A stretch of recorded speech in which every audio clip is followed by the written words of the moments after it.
सो अगले दिन ठाकुर जी सवेरे उठे और देखने लगे यशोदा मैया देख तो नहीं रही, और ठाकुर जी चुपचाप गए महाराज जहां पर सारे मक्खन दूध दही रखे, वहां पहुंच गए गौरस भंडार में।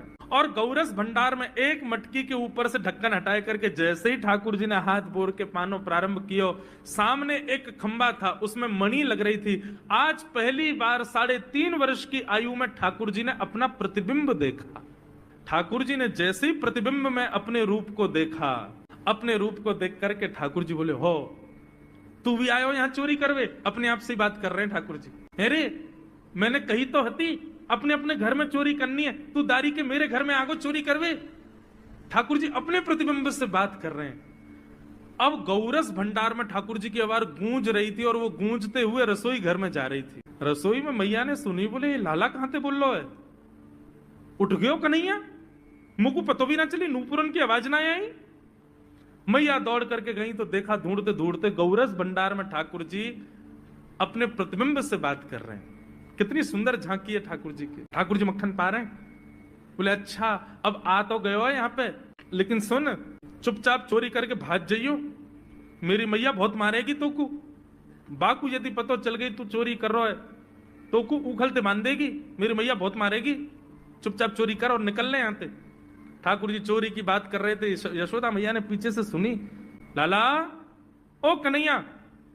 ठाकुर जी घबरा गए, मैया कैसे आ गई? हाँ मैया, कौन से बात कर रहे हो तू? अरे मैया देख हमारे घर में चोर घुसायो है।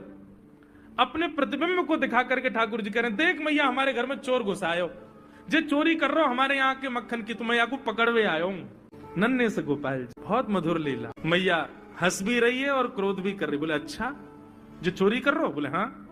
चल याकू तो मैं पकड़ लूंगी, लेकिन जे बता तेरे हाथ में मक्खन कैसे लगो? तू तो याकू पकड़वे आयो ना। अब मैया याकी मैं कहा बताऊं, तेने मेरे हाथ में पद्म राग के ऐसे ऐसे बढ़िया कंगन पहना रखे, कड़ूला पहना रखे सोने के। जब मैं धूप में निकलूं ना तो धूप की किरण से मुंह को बहुत जलन है जाए हाथ में। तो कल मेरे सखा मधुमंगल ने मुझसे कही, बोले लाला जे जलन तेरी दूर रह जाएगी, तू मक्खन में हाथ बोर लियो अपनो, सो तेरी जलन दूर रह जाएगी। या हमारे मैया जलन हटावे के काजे मैंने हाथ बोरो है। मैया बोली अच्छा चल लाला, यहाँ तो तेरे जलन है रही और यहाँ पे यहाँ मक्खन कैसे लगो? ठाकुर जी बोले मैया मैं अपनी जलन दूर कर रहा हूं। इतने में जन कहां एक मक्खी आके मेरे मुंह पे बैठ गई। बाकू उड़ावे के काजे मैंने जैसे मुंह पे हाथ किया सो मक्खन मेरे मुंह पे लग गो। मैया बोली लाला तू चोरी भी करन लगो और अब झूठ भी बोलन लगो मुझसे। ठाकुर जी ने ग्वाल वालों से कहा भैया मिशन फेल हो गया, घर में तो चोरी नहीं कर पाए हम।